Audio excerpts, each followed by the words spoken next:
109வது சங்கீதம் 27வது வசனம். இது உமது கரம் என்றும், இது உமது கரம் என்றும், கர்த்தாவே கர்த்தாவே தேவரீர் இதை செய்தீர், தேவரீர் இதை செய்தீர் என்றும் அவர்கள் அறிவார்கள், அவர்கள் அறிவார்களாக. சத்தமா ஆமென் சொல்லுங்க. இது உமது கரம் என்றும், தேவரீர் இதை செய்தீர் என்றும் அவர்கள். தாவீது ரொம்ப உடைஞ்சு பாடின சங்கீதங்கள்ல ஒன்றுதான் இது. இன்னொரு சங்கீதத்தில் சொல்லுவார், எனக்கு விரோதமாய் எழும்பினவன் என் சத்துரு அல்ல, என் சத்துருவா இருந்திருந்தால் நான் சகித்திருப்பேன், என் கூட அப்பம் புசித்தவன். அநேகர் சொல்றாங்க தேவனிடத்தில் அவனுக்கு ரட்சிப்பு இல்லைன்னு சொல்றாங்க. சிலர் சொல்றாங்க இனி இவன் எழும்ப மாட்டான் அவ்வளவுதாங்கிறாங்க. சிலர் சொல்றாங்க இவன் வாழ்க்கையில் அடி விழ ஆரம்பிச்சிட்டு இனி இவனுக்கு அடி மேல அடிதான் சொல்றாங்க. தாவீதினுடைய நிலைமை என்பது என்ன தெரியுமா? ஒரு ஒரு ஒரு நிலையான இடத்தில் அவனால் நிற்க முடியாதபடிக்கு பல வருடங்கள் அவன் அங்கும் இங்கும் சுற்றி திரிகிறவனா இருந்தான். அலைச்சல். அதனாலதான் சொல்றார், என் அலைச்சல்களை தேவரீர் அறிந்திருக்கிறீர். இதை பார்க்கிறவங்க சொல்றாங்க இவன் வாழ்க்கை ஃபுல்லா என்ன பண்ண போறான்? அலைந்து திரிந்து கொண்டுதான் இருக்க போறான். இல்ல ஆண்டவரே, அப்படி இல்ல. கர்த்தர் எனக்கு வேற செய்வா. இது உம்முடைய கரம் என்று, தேவரீர் இதை செய்தீர் என்றும் அவர்கள் அறிவார்களாக. இன்னைக்கு பேசும்படி கடந்த சில நாட்களுக்கு முன்பதாகவே பரிசுத்த ஆவியானவர் இந்த வார்த்தை அப்படி ஆழமா இறக்கினார். அவர்கள் இது ஒரு ஜெபமா வைக்கிறார், இது ஒரு ஜெபமா வைக்கிறார். ஆண்டவரே, எனக்கு ஒண்ணு வேணும், எனக்கு ஒண்ணு தெரியணும், அல்லது நான் ஒன்று கேட்கிறேன். எனக்கு எல்லாம் செய்வீங்க, என் மேல உங்க கரம் இருக்குன்னு எனக்கு தெரியும். எனக்கு மட்டும் தெரிஞ்சா போதாது. ஆமே, இவன் எப்பொழுது சாவா, இவன் பெயர் எப்பொழுது அழியும் என்று பார்த்து கொண்டிருக்கிற கண்களுக்கு தெரியணும் இது கர்த்தருடைய கரம் என்றும். இந்த 109வது சங்கீதத்தில் தாவீது சொல்லுகிறார், 4-5 வாசியுங்கள். என் சிநேகத்துக்கு பதிலாக என்னை விரோதிக்கிறார்கள். அப்ப ஒரு காரியம் தெளிவாய் தெரியுது, யார் வந்து பகைக்கிறாங்கன்னா தாவீது யார நேசித்தாரோ அவங்களதான், அவங்கதான். என் சிநேகத்துக்கு பதிலாக என்னை விரோதிக்கிறார்கள், நானோ ஜெபம் பண்ணி கொண்டிருக்கிறேன். பிரியமானவர்களே, ஒரு தேவ பிள்ளையினுடைய ஒரு பெரிய பிடியே இதுல தான் தெரியுமா? பிரேயர்ல தான். ஜெபிக்கணும். எதுக்கு இந்த பாரங்கள் எல்லாம் இங்க பகிர்ந்து கொடுக்கப்பட்டது? இறங்கி போராடுறதுக்கா? போராடினதா நடக்குமா? பெரிய பெரிய தலைவர்கள் ரோட்ல இறங்கி போராடினதுக்கு ஒண்ணுமே நடக்கல. முடிஞ்ச ஒரு ஆப்பிள் ஜூஸ் கிடைக்கும் வேற. ஆனா போராடணும் எங்க தெரியுமா? முழங்கால முடக்கி. ஜெபம் பெரிய அசைவை உண்டு பண்ணும். எலியா ஜெபித்த போது எப்படி அக்கினி இறங்கினதோ, இன்றும் ஜெபத்துக்கு வல்லமை உண்டு.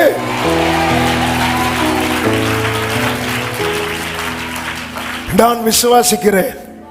இன்னைக்கு ஆவியானவர் அநேகருக்குள்ளே அவருடைய துக்கத்தை ஷேர் பண்ணி இருக்கிறார். எத்தனை பேர் அதை உணர்றீங்க? ஆமென், ஹல்லேலூயா.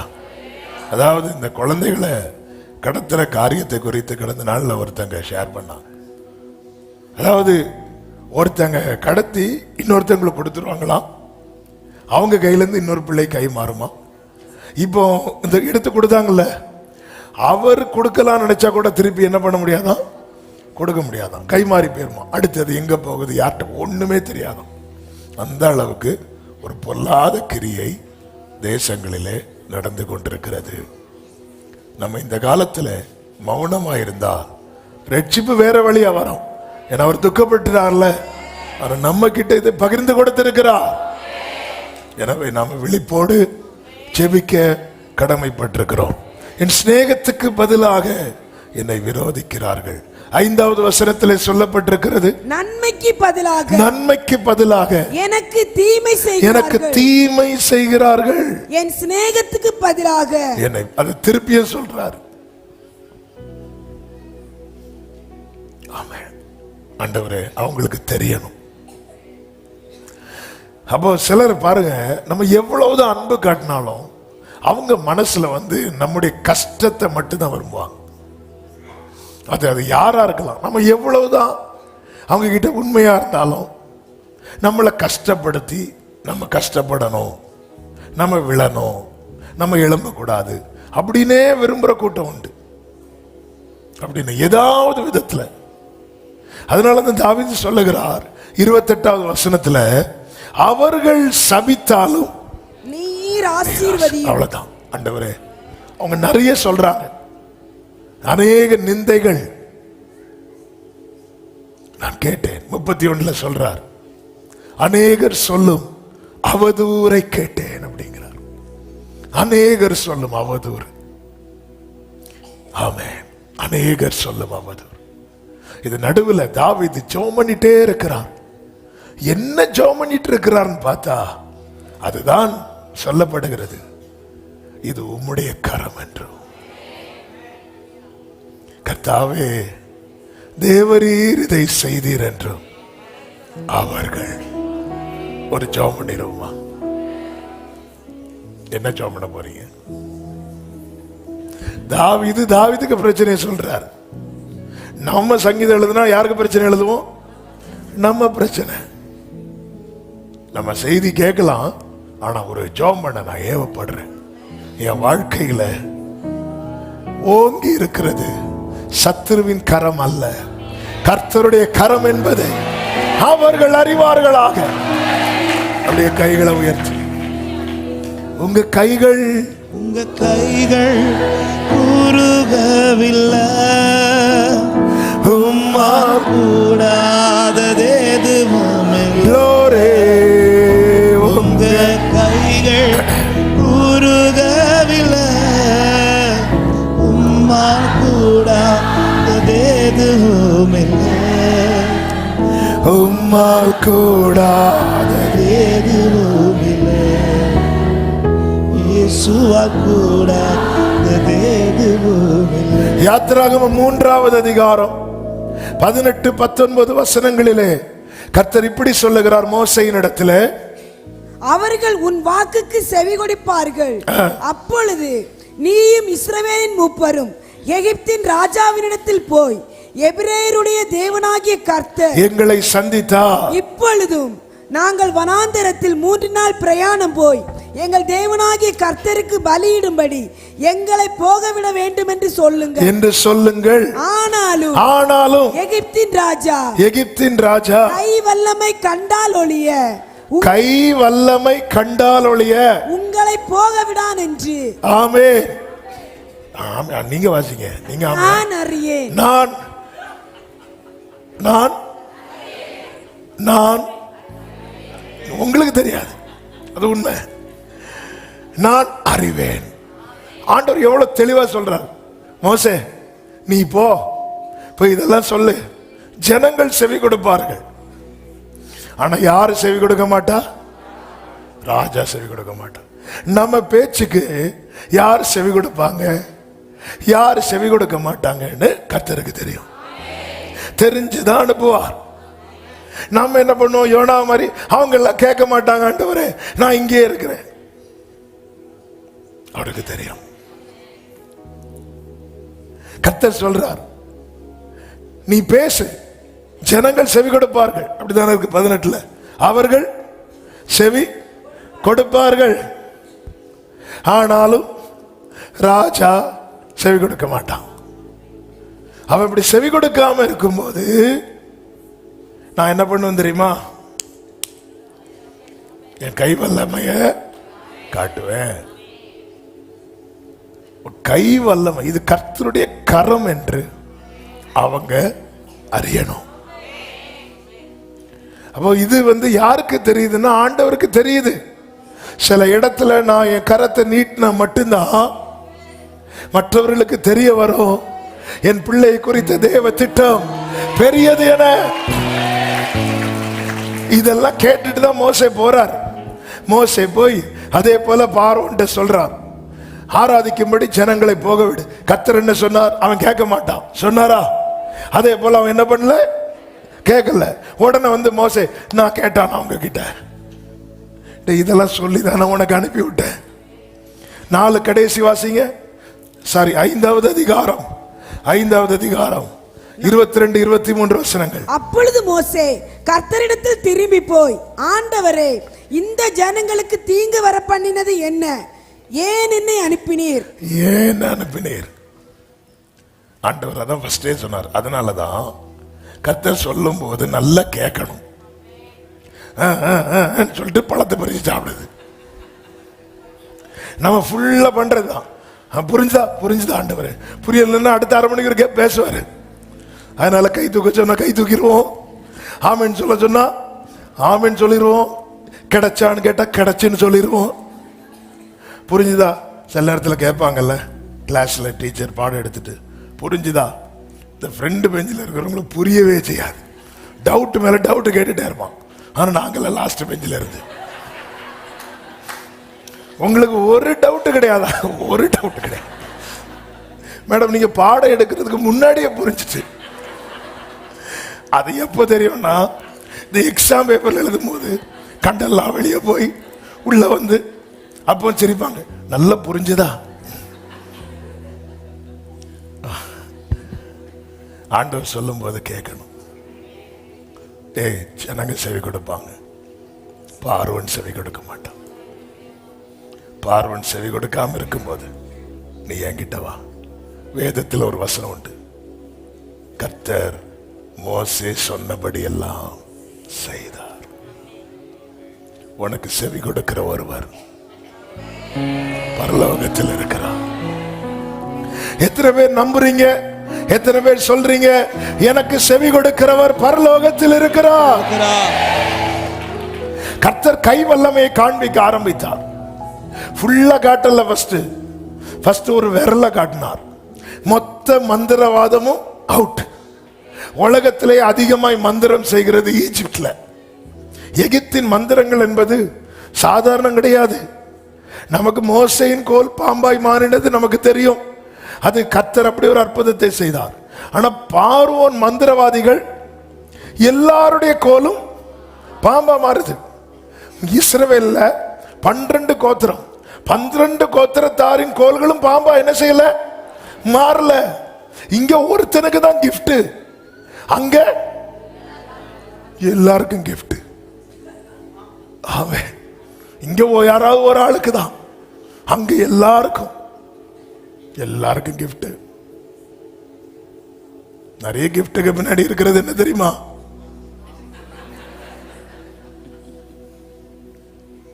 அதனாலதான் பைபிள்ல இருக்கு, தீர்க்கதரிசிகளை குறித்து சொல்லும் போது அவர்களுடைய கனிகளாலே அவர்களை அறிவீர்கள். அவருடைய கனிகளாலே. ஆண்டவரே உம்முடைய நாமத்தினாலே நாங்கள் தீர்க்க தரிசனம் கொடுத்தோமே. அக்கிரம செய்கைக்காரரே, அவருடைய கனிகள், ஃப்ரூட் ரொம்ப முக்கியம். ஃப்ரூட் முக்கியமா இருக்கணும்னா ரூட் அதை விட முக்கியம். ரூட் எதுல இருக்குதோ அதை வச்சுதான் ஃப்ரூட் இருக்கும். அல்லேலூயா, ஆமென் சொல்லுங்க பார்க்கலாம். எல்லாரும் கோலை போடுறான், ஒருத்தனா போடுறான். ஆமென். மோசே பார்த்திருப்பார், 40 வருஷம் ட்ரைனிங், ஒரு நிமிஷத்துல புஷ் ஆயிட்டே அப்படின்னு இல்லை. ஆண்டவர் போட வச்சார். உன் மந்திரத்தை எல்லாம் காட்டுங்கிறார். காட்டிட்டு இருக்கும் போது ஆண்டவர் ஒரு விரலை காட்ட ஆரம்பிச்சார். அதை ஒரு நாள் மெடிடேட் பண்ணும்போது ஆண்டவர் எப்படி விரலை காட்டியிருப்பார் தெரியுமா? அவ்வளவுதான். மந்திரவாதிகள்லாம் வராங்க. அதாவது அவர்கள் பிரயத்தனம் பண்ணினார்களாம். அப்படிதான் இருக்கு. 8வது அதிகாரம் 18வது வசனம்.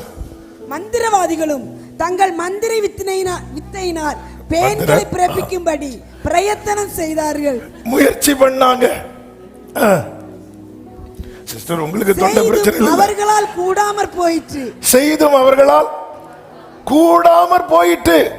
கவனிங்க, உலகம் இது கர்த்தருடைய கரம் என்பதை அறியணும். எப்படி தெரியுமா? உங்களுக்கு விரோதமா நிறைய பண்ணுவாங்க, பண்ணியும் அது கூடாம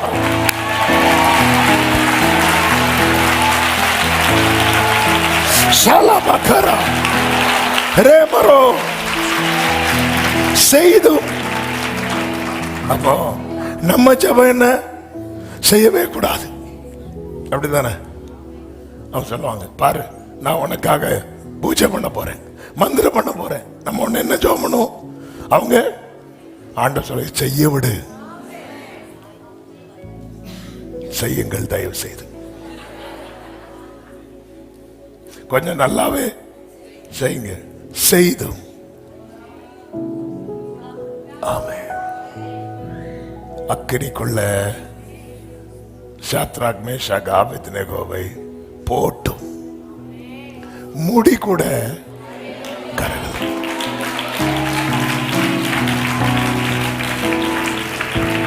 நானும் ஜெபம் பண்ணி கொண்டிருக்கிறேன், அசதியா இருக்கிறேன் இல்ல. நமக்கு தெரியணும் நம்ம சுற்றி என்ன நடக்குது. ஒரு சின்ன அசைவு வீட்டுல வந்தா கூட, ஒரு சின்ன மன வருத்தம் வீட்டுல வந்தா கூட அலர்ட்டாக பழகணும். சபைக்கு இன்னைக்கு சொல்லுகிற செய்தி இதுதான். அப்புறம் இல்ல, ஒரு சின்ன அசைவு, ஒரு உத்தரவாதம் எடுக்கிற தேவ பிள்ளை அலர்ட்டா. நானும் ஜெபம் பண்ணி கொண்டிருக்கிறேன். ஜெபித்தேன் என்றல்ல, ஜெபிப்பேன் என்றல்ல, ஜெபம் பண்ணி கொண்டிருக்கிறேன். வீட்டில் நேற்று ரொம்ப சந்தோஷமா இருந்து இன்னைக்கு என்ன முகத்துல ஒரு வாடல், ஒரு சின்ன எல்லாம், ஒரு சின்ன அசைவு வருதா, அலர்ட் ஆகணும். ஏன்னா சத்துரு எப்படி செயல்படுகிறான், கிரியை செய்கிறான் தெரியாது. ஒரு ஊழியரை குறித்து கேட்டோமே, மனைவி இறந்து பிள்ளைகளுக்கு சாப்பாடு கொடுக்க காசு இல்லை. ஊழியர் உண்மையா ஆண்டவருக்கு ஊழியர் செய்யறவங்க யார்ட்டையும் போய் கை நீட்டிட மாட்டாங்க, அவங்களுக்கு முடியாது, அவங்களால அது முடியாது. அந்த ரயில்வே ஸ்டேஷன்ல அவர் உட்கார்ந்து இருந்து யோசிச்சுட்டு இருக்கிறார். ஆண்டவருக்குள்ள இருக்கிறதுனால சூசைட் பண்ணவும் மனசு வரல, வராது. எப்படி முடியும்? ஏன்னா மீட்டு கொண்ட ஆத்மா உள்ள இருக்குல்ல, அதை கனப்படுத்தணும்ல. உட்கார்ந்து ட்ரெயின் நிக்குது. ஆமே, உள்ள இருக்கிற ஊழியர்கிட்ட ஆண்டவர் பேசுறார். உன் பேக்ல இருக்கிற அவ்வளவு காசையும் கொண்டு கொடு. போய் கொடுத்தது ஓன்னு அழுதுட்டார். சில சிச்சுவேஷன்ல தேவன் நடத்தும் போது அவன் ஆண்டவரோட பேசிட்டே இருக்கணும். என கேட்கிற அன்பு சகோதர சகோதரி, உனக்காக ஆணியே வாங்கினார், உன்னை ஆசீர்வதிக்க மாட்டாரா? எனக்காக கையை நீட்டினதுனால தானங்க அந்த கையில ஆணி பட்டுச்சு. அவர் பூமியை படைக்க கரத்தை நீட்டும் போது கையில ஆணி உண்டாச்சா? இல்ல. மனிதனை உருவாக்க கரத்தை நீட்டினாரே, கையில ஆணி அரிச்சா? இல்ல. மனிதனை மீட்க கரத்தை நீட்டின போது ஆணி அடிப்பாங்கன்னு தெரியாது, அவருக்கு தெரியும். நம்ம லைட்டா இந்த ஸ்டவ் எல்லாம் கொளுத்தும் போது, பாத்திரத்தெல்லாம் இறக்கும் போது, அப்படி பாத்திரம் இந்த சூடு கையில பட்டது நம்ம என்ன பண்ணுவோம்?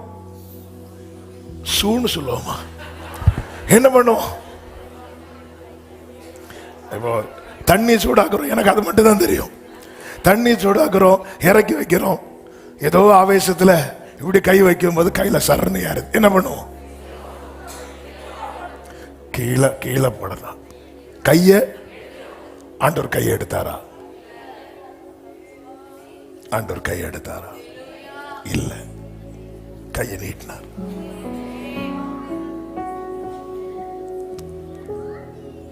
அதே போல கிளாஸ்ல எல்லாம் அடிப்பாங்க, பாத்துறீங்க? இப்ப அடிக்க கூடாது, இப்போ பிள்ளைங்க தான் டீச்சர்ஸ் அடிக்கிறாங்க, அடிப்பாங்க. நாங்கள் அடி வாங்கும் போது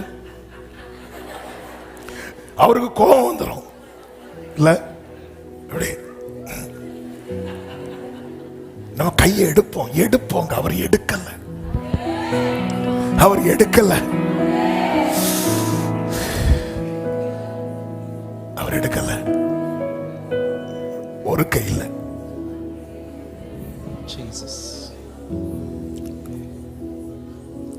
என்ன நான் சொல்வேன், இயேசுவின் அன்பை ருசித்தே தினமும் பல சூழ்நிலையில் மாறாத தள்ளாமலே தள்ளாமலே தாங்கின அன்பேதுவே. தள்ளாமலே தள்ளாமலே தாங்கின அன்பேதுவே. தாங்கின அன்பேதுவே. நானோ ஜெபம் பண்ணி கொண்டிருக்கிறேன். சிலர் உங்களை சில வார்த்தைகளை சொல்லி பேசுவாங்க. ஓகே, அதை விட்டுறணும். எப்படி விடணும் தெரியுமா? ஆண்டவர்கிட்ட சொல்லி விடணும். ஆண்டவரே, அவர்கள் சபித்தாலும்,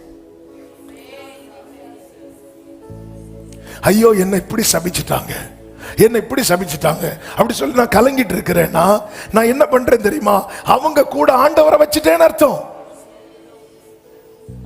ஐயோ இவங்க என்ன இப்படி சொல்லிட்டாங்க, நீ என்ன பண்ணாலும் உனக்கு உருப்படவே உருப்படாது அப்படி இருப்பாங்க. ஐயோ ஐயோ இப்படி சொல்லிட்டாங்க, நான் என்ன பண்ணாலும் உருப்படாதுன்னு சொல்லிட்டாங்க. இப்படி நான் கவலைப்பட்டுட்டு இருந்தேன்னா நான் என்ன பண்றேன் தெரியுமா?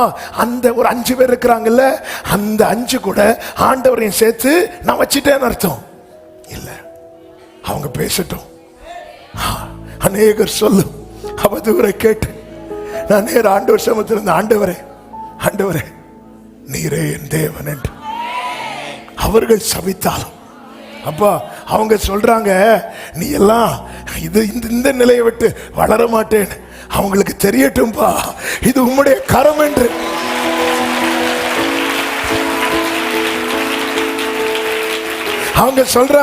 அவங்க சொல்றாங்க நீ என்ன முயற்சி பண்ணாலும் உனக்கு வாய்க்கவே வாய்க்காதுன்னு. ஆண்டவரே அவர்களுக்கு தெரியட்டும்பா இது உம்முடைய கரம் என்று. ஆண்டவரே அவங்க சொல்றாங்க அவளுக்கு ஏதாவது ஒண்ணுன்னா நம்ம கிட்ட தான் வரணும் அப்படி சொல்றாங்க. இல்ல அவங்களுக்கு தெரியட்டும். நானும் ஆமே. சிலர் அப்படி பார்த்து வச்சிருக்கிறாங்கல்ல, என்னன்னாலும் நம்மள்ட்ட தானே வரணும், நம்ம கிட்ட தானே வரணும். இல்ல அவங்களுக்கு தெரியணும், அவங்களுக்கு தெரியணும். ஹல்லேலூயா, ஆமென். ஆவியானவர் இந்த வார்த்தையை அப்படியே பேசிக் கொண்டிருக்கிறார். நான் செய்திக்கு உள்ளே போகல, நீ உள்ள போக முடியுமான்னு தெரியல. ஆமென். அவர்கள் அறிவார்களாக. இந்த நாட்களிலே கர்த்தருடைய கரம் வெளிப்பட, கர்த்தருடைய கரம் விளங்க உன்னுடைய ஜெபம் மிக மிக அவசியம். நானோ ஜெபம் பண்ணி கொண்டிருக்கிறேன். எஸ்ராவின் நாட்களிலே 8வது அதிகாரம், அதிலே ஆலயத்துக்காக அநேக 100 தாலந்து பொன்னு வெள்ளி இப்படி அநேக பொருட்கள் இருக்கிறது, விலை மதிப்புள்ளவைகள். இப்ப அகாவா நதி அண்டையில எல்லாரையும் கூடி வர வைக்கிறாங்க. இங்க இருந்து எருசலேமுக்கு போகணும். பொதுவாகவே நம்ம ஏரியால மட்டும் இல்ல, பொதுவாகவே பாத்தீங்கன்னா ஒருத்தங்க காசோட போறாங்க அப்படின்னா ரொம்ப கேர்ஃபுல்லா போவாங்க. எதுக்கு தெரியுமா? கொள்ளையடிச்சிருவாங்க. சிலர்லாம் பார்த்தீங்கன்னா சிலர் பஸ்ஸில் ட்ரெயினில் ட்ராவல் பண்ணுவாங்க, காசு எடுத்துகிட்டு போகிறாங்கன்னா அன்னைக்கு அவங்களுக்கு விழிப்பு ஜெபம் தான்.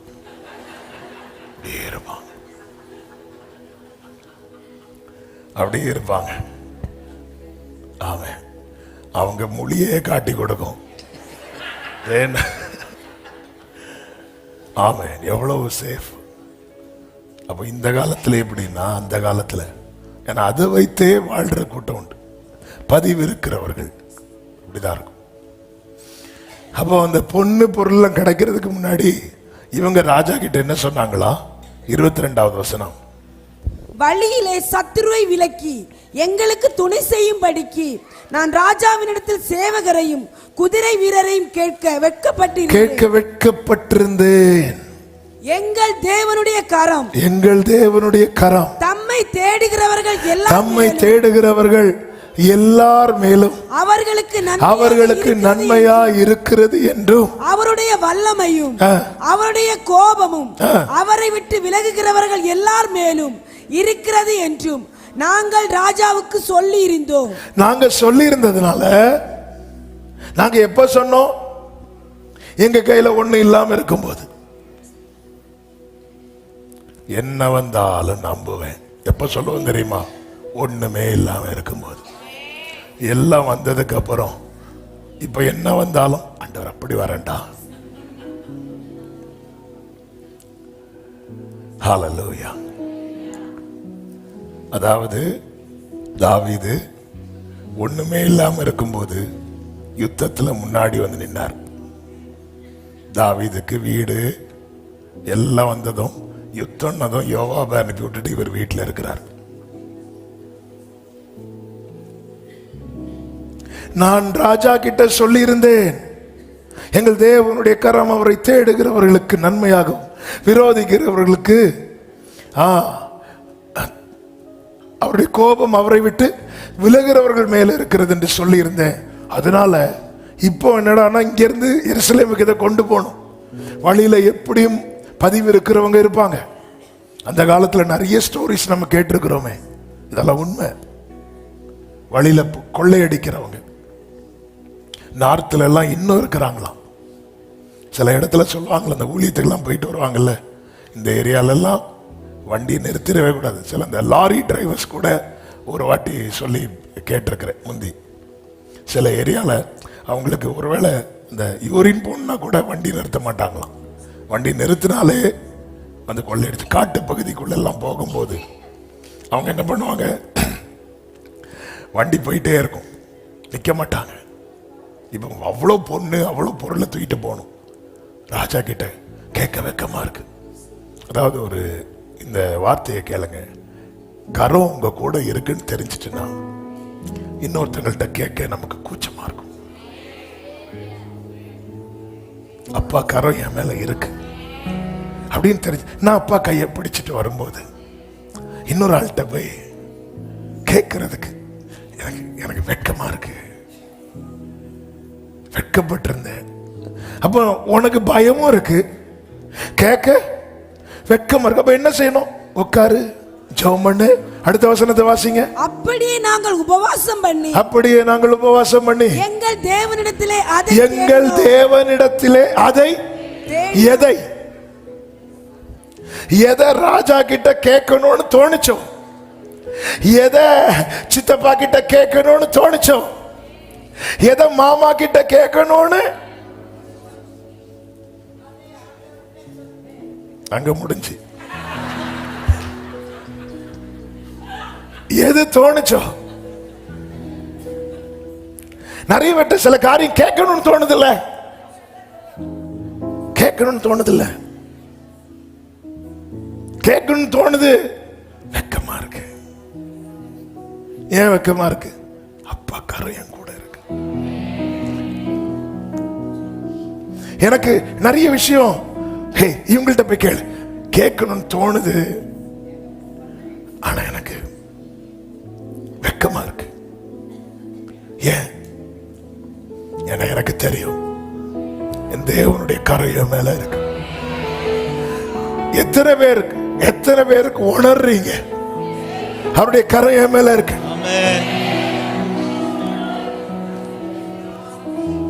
எத்தனை பேர் உணர்றீங்க? இப்படி நீங்க வெக்கப்படுறதே அவர் ரசிப்பார். என் பிள்ளை வெக்கப்படுறான் கேட்க. சோதோமின் ராஜா வந்ததும் ஆபிரகாமுக்கு இப்படி கை நீட்ட மனசு வரல. என் பிள்ளை வெக்கப்படுறான். அதாவது அவரு கோச்சுப்பாருன்னு சொல்லி, அவருக்கு ஃபீல் ஆயிருன்னு சொல்லி இன்னொருத்தங்கள்ட்ட கேட்காம இருக்கிறோம் தெரியுமா? இது கூட கர்த்தரை பிரியப்படுத்துகிற செயல்.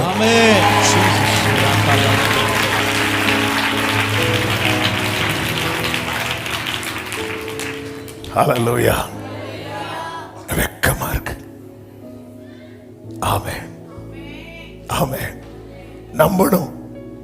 ஏன்னா அவருடைய கரம் தான் தாயின் வயிற்றில் உற்பவித்தது முதல் என்னை ஆதரித்தார்.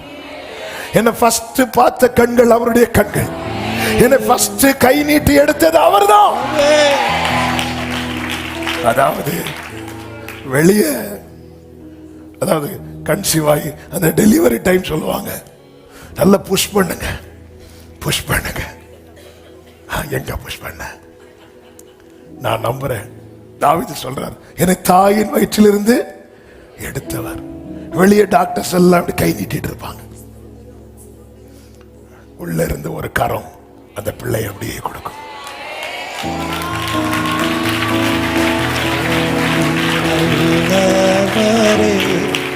சர்வ வல்லவரே, உம் கரம் என் ஆதாரம். Glory.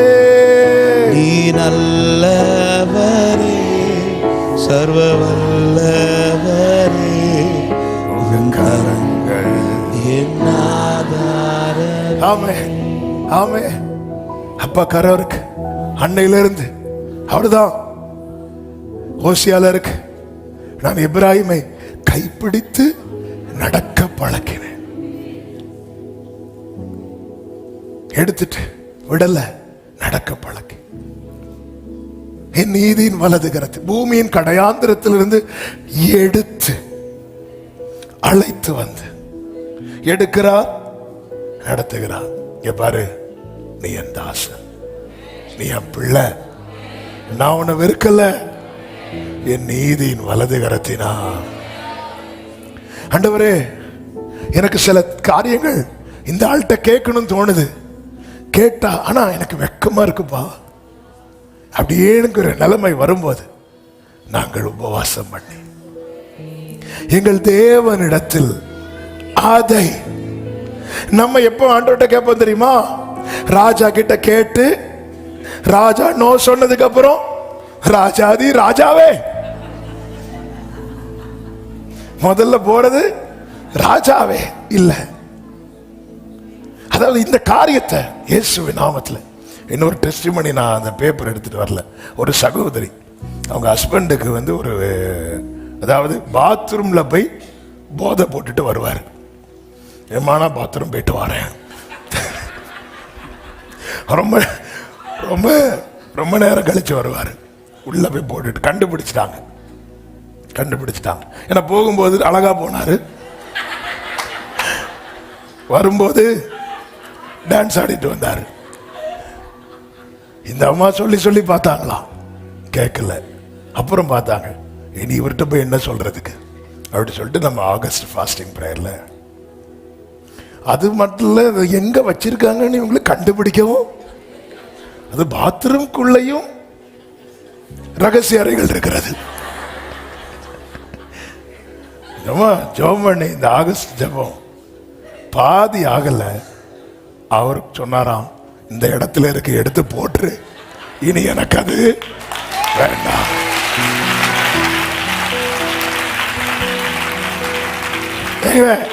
யார் யார்கிட்டமோ என்னெல்லாமோ கேட்டு தானங்க வெட்கப்பட்டு வந்திருக்கிறீங்க. நீ கேட்க வெட்கப்படு. நீ ஏன் கேட்டு வெட்கப்படுற? நீ கேட்டு வெட்கப்படுறது அசிங்கமா?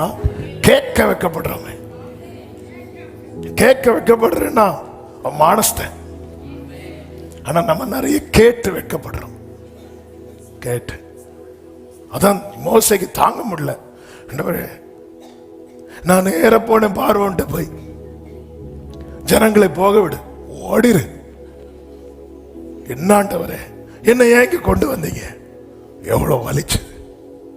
நம்ம நிறைய வெட்கப்பட்டது கேட்க அல்ல, கேட்டு. உண்மைதானே? சிலர்கிட்ட கேட்கும் போது சிலர் மேலையும் கீழே ஒரு பார்வை பார்ப்பாங்க, அதுலயே நம்ம டவுன் ஆயிரும் இல்ல. சிலர்கிட்ட கேட்கும் போது சிலர் என்னெல்லாம் பேச முடியுமோ பேசுவாங்க.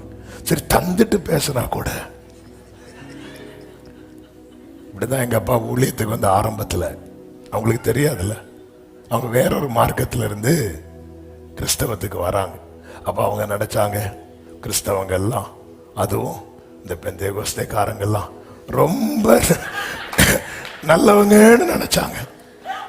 அப்படி நினைச்சுதான் ஒரு மீட்டிங் போனோம். அப்பாக்கு ஒரு மீட்டிங் போனோம். அப்ப அந்த ஊர்ல ஒரு பெரிய பண்ணையா இருந்தார். அவங்கள தெரியும்ல, உள்ள காசு வச்சா வெளியே தெரியற மாதிரி தான் சட்டப்பட்டு உள்ள காசு வச்சுட்டு இப்படிதான் நிற்பாங்க. அப்போ அவர் இந்த மீட்டிங் அட்டன் பண்ணிட்டு, எங்கள் அப்பா, தம்பி உன் சாட்சி கேட்டேன் தம்பி, ரொம்ப சூப்பர் தம்பி அப்படின்னு கேட்கும்போது எங்கள் அப்பா, சரி ஒரு மீட்டிங் போகணும், ஒரு ரூபா இருந்ததுன்னா போயிட்டு எல்லாம் வந்துடலாம் சொல்லிட்டு அவர்கிட்ட, ஐயா எனக்கு இந்த ஒரு மீட்டிங் போகணும் ரொம்ப தூரம், ஒரு ரூபா கொடுப்பீங்களா, நான் போயிட்டு வந்துடுறேன். தம்பி இங்கே வா அப்படி சொல்லிட்டு கூட்டிட்டு போனான். கூட்டிட்டு போயிட்டு, இப்போ என்கிட்ட கேட்டது இருக்கட்டும், இனி என்கிட்ட இல்லை யார்கிட்டையும் கேட்காத, சரியா? இப்படி ஒரு ரூபா கொடுத்துட்டு சொல்லியிருந்தா ரொம்ப நல்லா இருந்திருக்கும். சிலர் ஃப்ரீயா ஆலோசனை கொடுப்பாங்க பாருங்க. அப்படி சொல்லிட்டு எங்க அப்பா அதை சொல்லும் போது சொல்லுவாங்க, அந்த மனுஷன் ஒரு ரூபா தந்துட்டு சொல்லியிருந்தா கூட கொஞ்சம் கேட்டிருப்பேன். அப்படி அவருக்கு எங்க அப்பா என்னது இது? ஏன்னா எங்க அப்பா ஒரு மிடில் கிளாஸ் ஃபேமிலியில் வளர்ந்தவங்க, அந்த வீட்டில் ஒரு குறை கிடையாது, நல்லா வளர்ந்தவங்க. சரி, நான் என்ன கேட்டேன், எனக்கு எங்கள் வீட்டு வாசல் அடைக்கப்பட்டிருக்கிறது, ஒரு மீட்டிங் போகணும், என் சாட்சியை சொல்லணும், அதுக்கு தான் நான் கேட்டேன். ஆனால் இப்படி இந்த மனுஷன் பண்ணிட்டாரேன்னு சொல்லிட்டு அப்படியே ஒரு வயல்வெளியாக நடந்து போயிட்டு இருக்கும்போது ஆண்டவர் வந்து அப்படி தட்டுறாங்களாம். தட்டி கேட்குறாங்க, நான் உனக்கு தந்த ரட்சிப்புக்கு விலை ஒரு ரூபா தான் நான் கேட்டேன். எங்க அப்பா திரும்பி பார்க்கறாங்க, ஒருத்தர் இல்ல, திருப்பியும் ஆண்டவர் பேசுறார், நான் உனக்கு தந்த ரட்சிப்புக்கு வேலை ஒரு ரூபா தானா.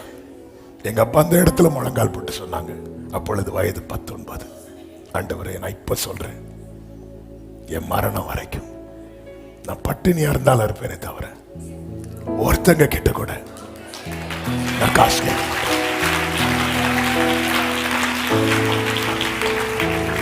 கர்த்தர் நடத்தலையா?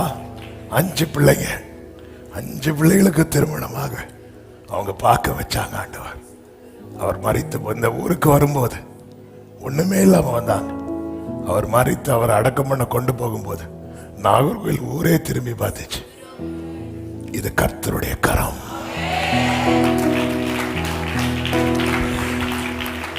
தேவனிடத்தில் அதை தேடினோம். ஏன் கர்த்தருடைய கரம் வெளிப்பட மாட்டேங்குது தெரியுமா? எங்கெல்லாமோ தேடுறோம், யார்கிட்டெல்லாமோ தேடுறோம். எங்க ஒண்ணு, நீ மீட்டெடுக்கப்பட்டவள் மீட்டெடுக்கப்பட்டவன் என்பதை ஏன் மறந்து போற? ஆமென், ஹல்லேலூயா. ஏன் மறந்து போற? ஆண்டவர்கிட்ட அதை தேடணும். நான் ராஜா கிட்ட எனக்கு கேட்கணும் போது எல்லாரும் சொல்றாங்க, போய் கேளு, அவங்க கிட்ட கேளு, அவர் ஃபேவர் பண்ணுவா, கேளு. இல்ல இல்ல, நான் சொல்லிட்டேன், நான் ஆண்டவரை தேடுறவன், என் மேல கர்த்தருடைய கரம் நன்மையா இருக்கணும். அதனால எனக்கு எப்படி இருக்கு தெரியுமா? வெட்கமா இருக்கு. நம்ம வெட்கப்படுறோமா? வெட்கப்படணும். அப்படி வெட்கப்படும் தெரியுமா? உடனே போய் ஆண்டவரேன்னு உட்காரணும். அதை தேடணும், அதை தேடணும். வேதம் சொல்லுகிறது, எங்கள் விண்ணப்பத்தை கேட்டு அருளினார். 31வது வசனம், எஸ்ரா 8:31. தாங்கள் எருசலேமுக்கு போக, என்ன? நாங்கள் எருசலேமுக்கு போக முதலாம் மாதம் 12ஆம் தேதியிலே அகாவா நதியை விட்டு பயணம் புறப்பட்டோம். எப்ப புறப்பட்டாங்க? டேட்டா விடுங்க, டேட்டா விடுங்க. எப்ப புறப்பட்டாங்க? தேவனிடத்தில் அதை தேடின பிறகு. நல்லா புரிஞ்சுக்கோங்க, பதிவு இருக்கிறவங்க இருக்கதான் செய்வாங்க. ஆனா கர்த்தருடைய கரம் உன் மேல இருந்தா வர முடியாது. பார்வோனும் சேனையும் எகிப்தை விட்டு புறப்பட்டு வந்தார்கள். ஆண்டவர் ஒரு லைன் போட்டு நிறுத்திட்டார்ல, நிக்க வைப்பாங்க. பார்த்துட்டே இருப்பாங்க. பார்வோனும் சேனையும் எதை பார்த்துட்டு இருந்தாங்க? செங்கடல் பிளந்ததை பார்த்தாங்க. இஸ்ரவேல் ஜனங்கள் கால் நனையாமல் நடந்ததை பார்த்தாங்க. பார்க்க வைப்பா. அப்படி பார்க்கும்போது தான் தெரியும் இது கர்த்தருடைய கரம். பார்வோன் வராமலே சிவந்த சமுத்திரத்தை கர்த்தருக்கு பிளக்க முடியுமா? முடியும். இஸ்ரவேலை நடத்த முடியுமா? முடியும். யார் பார்க்க?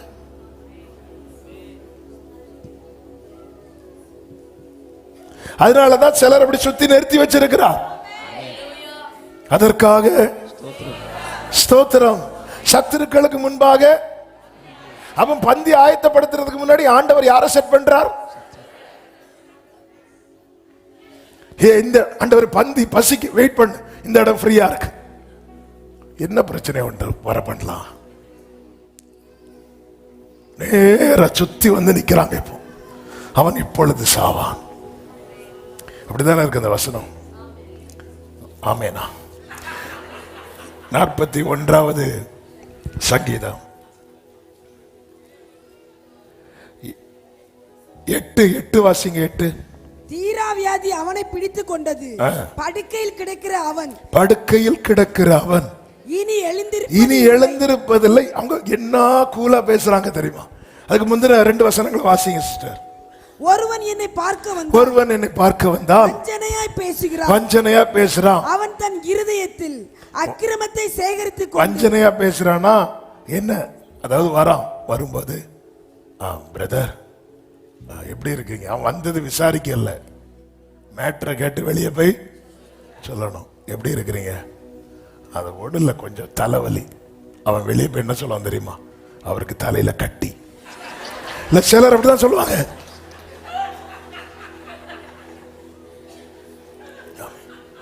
என்ன சிஸ்டர் எனக்கு என்னன்னு தெரியல, இந்த கையை தூக்க முடியல, அவருக்கு போய் இறங்கிட்டு. அவ்வளவுதான். இதை கேட்டு கேட்டு கொஞ்சம் பேருக்கு குளுமையா இருக்கும். தீரா வியாதி அவனை பிடித்தது. 8 வாசிங்க.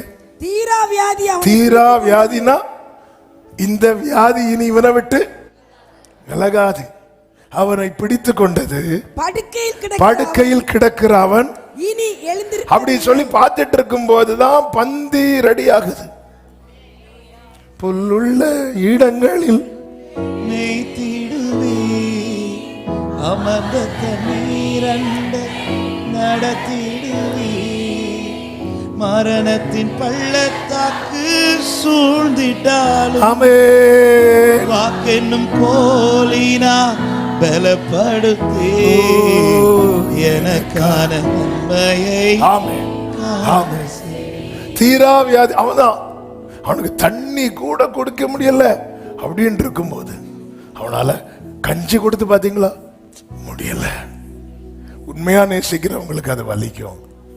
ஆனா சத்துருக்களுக்கு அது எப்படி இருக்கும் தெரியுமா? அப்படி இருக்கும்போது நம்ம அண்ணன் எழும்பி இருந்து உக்காந்து நல்ல நாட்டுக்கோழி பிரியாணி சாப்பிட்டுட்டு இருக்கிறார். எப்படி இருக்கும்? நீங்க சாப்பிடுறதே சிலருக்கு பொறாமைங்க. என்ன கறி வாசனை வருது? உங்க வீட்டுல மட்டும் கறி மணத்துட்டுனா, உங்க வீட்டுல அடுப்பு எரிஞ்சா அநேருக்கு வயிறு எரியும். நீ யார்கிட்ட உன் தேவைய தேடுற? கர்த்தர் தம்முடைய கரத்தை உன் வாழ்க்கையிலே வெளிப்படுத்தி சூழ்ந்திருக்கிற அத்தனை பேரும் இது கர்த்தருடைய கரம் என்று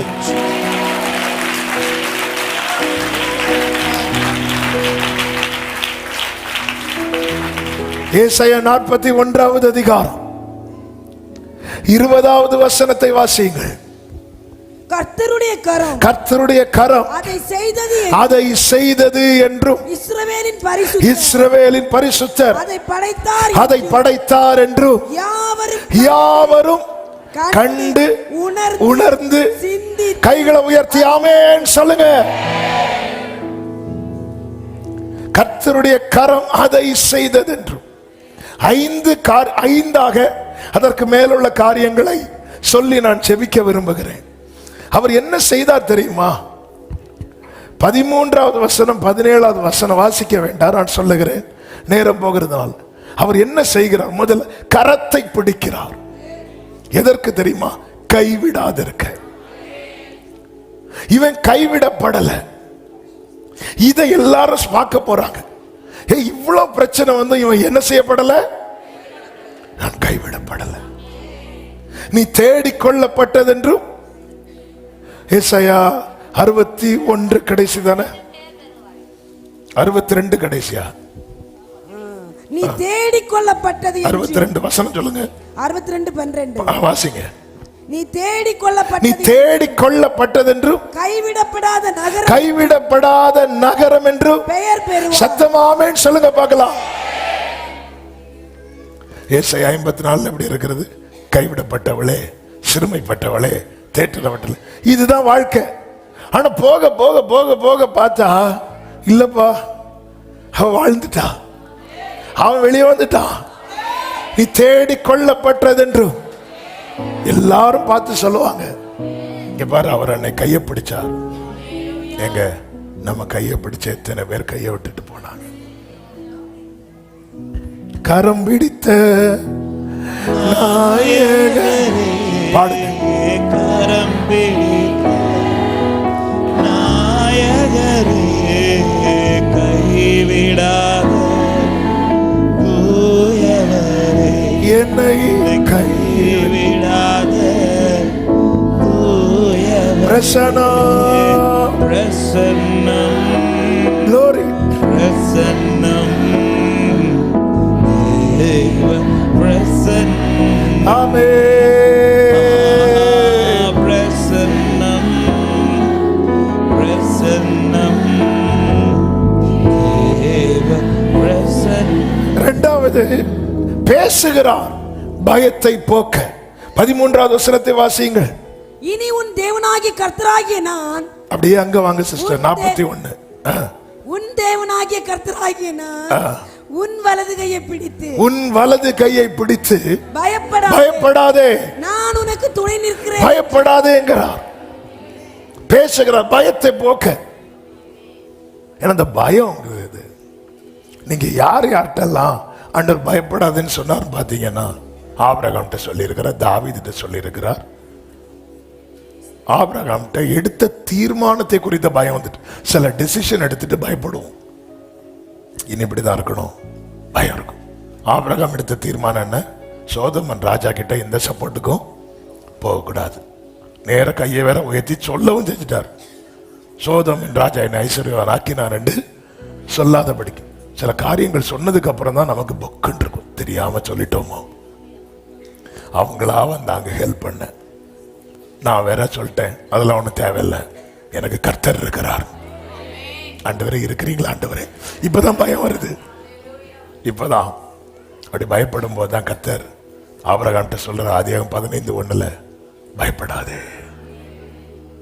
நம்ம சில தீர்மானங்கள் எடுத்துட்டு பயப்படுறோம். சில காரியங்களை தீர்மானித்துட்டு இனி இப்படிதான் நிக்கணும், இனி இது வேண்டாம் அப்படி எடுக்கும்போது, ஏன்னா நம்ம பயணிக்கிற நமக்கு எப்பவுமே மெதுவான தென்றல் அடித்து கொண்டிருந்தா நம்ம எடுத்த தீர்மானத்தில் ஈஸியா நிறைவேற்றலாம். ஆனா எப்போ புயல் அடிக்கும் தெரியாது. அதான்ல ஏறி இறங்கி தான் ஆடின துறைமுகத்துக்கே கப்பல் போய் சேருது. அப்படித்தானே ஒரு வசனம் இருக்கு. எத்தனாவது சங்கீதம்?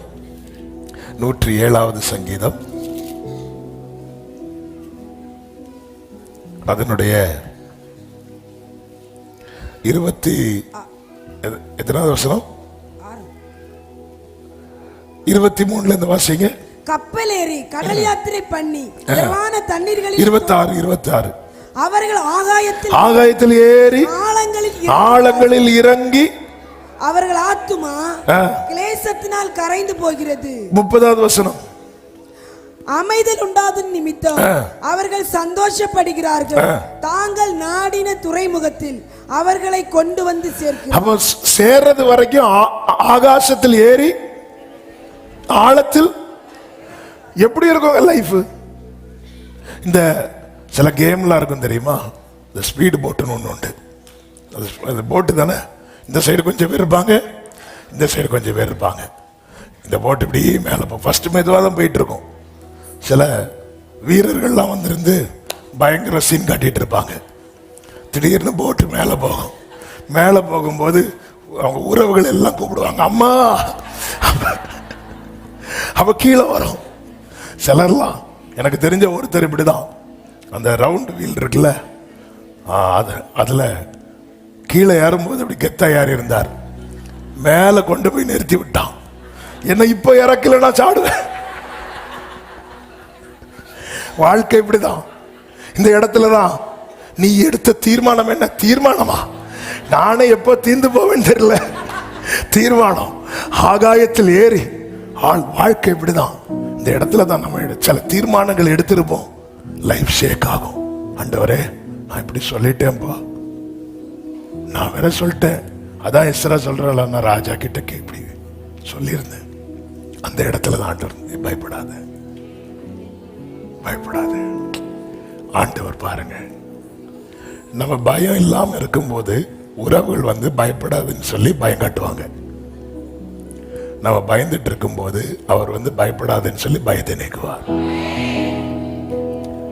ஆகாருக்கு பிள்ளையை குறித்து பயம். பிள்ளைக்கு எனக்கு ஒண்ணுமே செய்ய முடியலையே. கத்து சொல்ல பயப்படாத. ரூத்துக்கு எதிர்காலத்தை குறித்து பயம். ரூத்து என்னதான் போவாஸ் பாதப்படியில வந்திருந்து, நான் உமது அடியாள் இப்படி சொல்லும் போது போவாஸ் இப்படியே பார்த்துட்டு, பயப்படாத, உனக்கு வேண்டியபடி. அவ பயமா இருக்குன்னு சொன்னால ரூத்து இல்ல. ஆனா போவாஸுக்கு தெரியும், அவ பயப்படுறா. லைஃபை குறித்து, ஃபியூச்சரை குறித்து, எதிர்காலத்தை குறித்து. ஏன்னா இழப்ப பார்த்தவா, வலிய பார்த்தவா. போவாஸ் பார்த்து சொல்ற, பயப்படாத, உனக்கு வேண்டியபடி எல்லாம் நான் செய்வேன். சகரியாவுக்கு, எலிசபெத் சகரியாவுக்கு, ஆண்டவரே என் ஜெபத்துக்கு பதில் கிடைக்காம போய்விடுமோ பயம். கர்த்தர் தூதனை அனுப்பி சொல்றார், பயப்படாத, உன் வேண்டுதல் கேட்கப்பட்டது. பவுலுக்கு, என்னால இனி சாட்சியா நிக்க முடியாம போயிருமோங்கிற பயம். கர்த்தர் சொல்றார், பயப்படாத பயப்படாத. கையை பிடித்தவர் சொல்லுகிறார். இவன் பயந்துட்டுல இருந்தா, இவன் பயந்துட்டு தானே இருந்தான், இவன் பயந்துட்டு தானே இருந்தா. எப்படி இவன் எழும்பி வரா? இது கர்த்தருடைய கரம் என்றும்.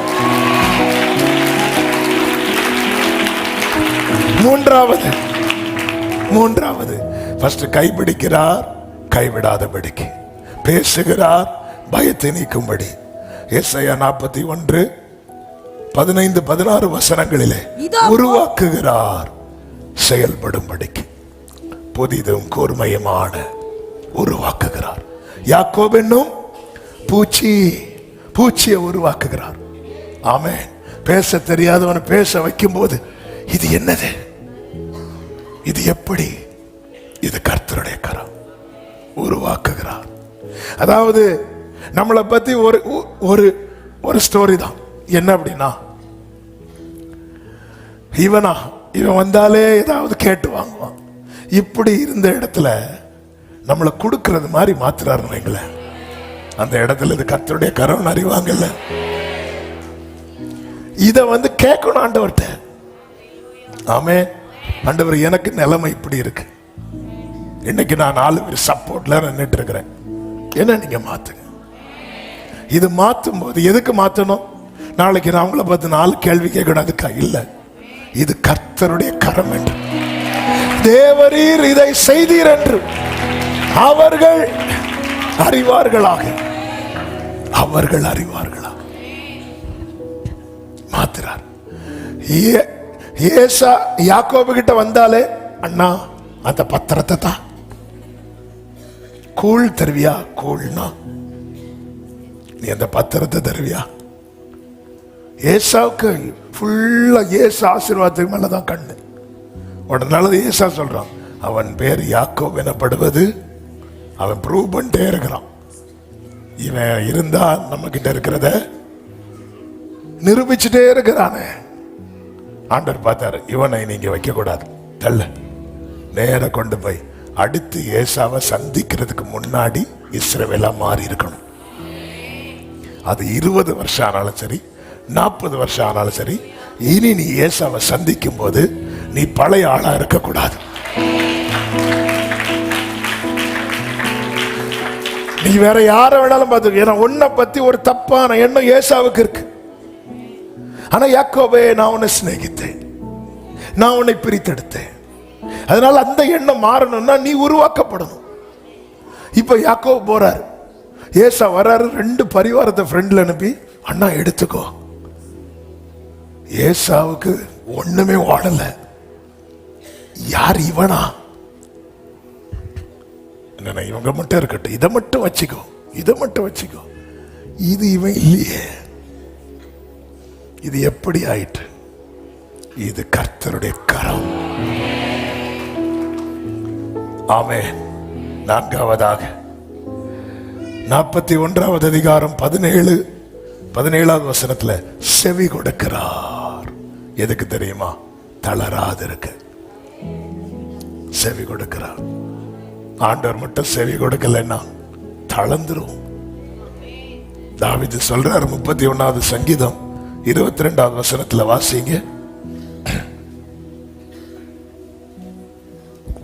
உம்முடைய கண்களுக்கு முன்பாக இராதபடிக்கு, உம்முடைய கண்களுக்கு முன்பாக இராதபடிக்கு வெட்டுண்டேன் என்று நான் என் மனக்கலக்கத்திலே சொன்னேன். ஆனாலும் நான் உம்மை நோக்கி கூப்பிட்ட போது என் விண்ணப்பங்களின் சத்தத்தை கேட்டேன். அவ்வளவுதான். எல்லாரும் கைவிட்டாங்க. ஆண்டவரே, நீங்களும் கைவிட்டீங்களா அப்படின்னு கேட்கும் போது தாவீதே அப்படின்னு கொடுக்கிறார். இல்ல, செவி கொடுக்கிறார், செவி கொடுக்கிறார். 5வதாக உண்டு பண்ணுகிறார், உயிர்ப்பிக்கும்படியாக. 18-19 வசனங்கள். 41 ஏசாயா 18-19 வசனங்கள். உயர்ந்த மேடுகளில் ஆறுகளையும் பள்ளத்தாக்குகளின் நடுவே ஊற்றுகளையும் திறந்து வனாந்தரத்தை தண்ணீர் தடாகமும் வறண்ட பூமியை நீர்க்கேணிகளும் ஆக்கி, வனாந்தரத்திலே கேதுரு மரங்களையும் சித்தி மரங்களையும் மிருது செடிகளையும் ஒலிவ மரங்களையும் நட்டு, அவாந்தர வெளியிலே தேவதாரு விருட்சங்களையும் பாய்மர விருட்சங்களையும் புன்னை மரங்களையும் உண்டு பண்ணுவேன். உண்டு பண்ணுவேன், வேண்டியதை உண்டு பண்ணுகிறார். இதெல்லாம் இவங்களுக்கு இல்லாமல் இருந்ததல்லவா? இதெல்லாம் இப்படி சாத்தியமாயிட்டு. இனி 20வது வசனத்தை வாசிங்க, செபிக்கலாம்.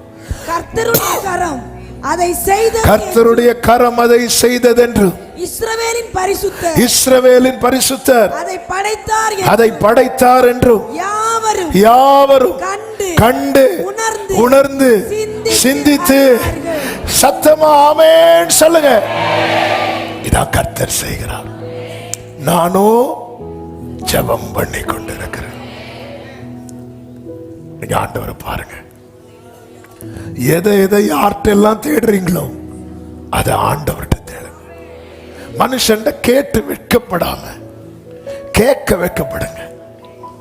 கேட்டு கேட்டு கிடைக்கல, துரத்தி விட்டாங்க. சிலர் கொடுப்பாங்க, கொடுத்துட்டு சொல்லுவாங்க இனி. அதுதான் ரொம்ப வலிக்கும்ல. பாரு, இப்ப தார, இனி என்கிட்ட கேட்க கூடாது, நான் உங்க நம்பரை பிளாக் பண்ண போறேன். இனி என்கிட்ட எங்க கேட்டு வைக்கப்படுறோம். ஆணி அடித்த போது கூட கையை எடுக்காதவர் உன்னை ஆசீர்வதிக்க மறுப்பாரோ? நீர் கொடுக்க அவைகள் வாங்கிக் கொள்ளும், நீரும் அது கையை திறக்க அவைகள் நன்மையால் திருப்தியா.